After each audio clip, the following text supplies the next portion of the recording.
आणि यानंतरची बातमी बारामतीमधून आज अजित पवारांची जनसन्मान यात्रा बारामतीमध्ये पोहोचलेली आहे आणि बारामतीमध्ये बाईक रॅलीचं आयोजन करण्यात आलेलं आहे। बारामतीमध्ये आता महाविकास आघाडीकडून नेमका कोण उमेदवार उभा राहणार याची उत्सुकता आहे, पण अजित पवारांचं जंगी स्वागत सध्या बारामतीमध्ये केलं जातंय। या जनसन्मान यात्रेच्या निमित्तानं विविध मतदारसंघांचा आढावा अजित पवार घेत आहेत। जयदीप भगत आपल्याला अधिक अपडेट देतील। जयदीप, विधानसभा निवडणुकांमध्ये बारामती विधानसभा मतदारसंघावरती अनेकांचं लक्ष असेल। सध्या अजित पवारांची जनसन्मान यात्रा इथे पोहोचलेली आहे, कसं स्वागत केलं जातंय? निवडणुकीच्या निमित्तानं काय वारे वाहत आहेत?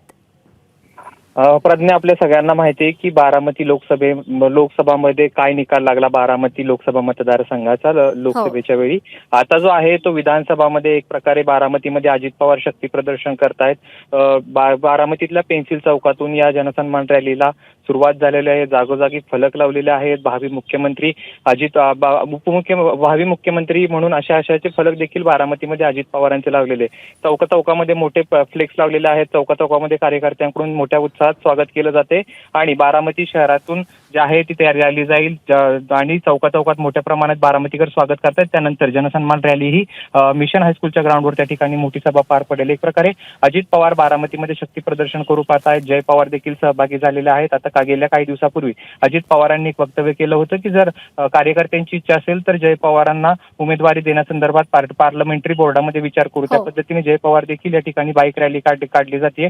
जय पवार देखील सहभागी झाले आहेत। राष्ट्रवादीच्या कार्यकर्ते मोठ्या उत्साहात आहेत, कारण जो लोकसभेला फटका बसला तो विधानसभेला बसू नये याच्यासाठी अजित पवार देखील प्रयत्नशील असणार आहेत आणि त्याच अनुषंगानं आता पूर्ण रणनीती आखली जाणार आहे। जयदीप, धन्यवाद दिलेल्या माहितीसाठी। एबीपी माझा, उघडा डोळे बघा नीट।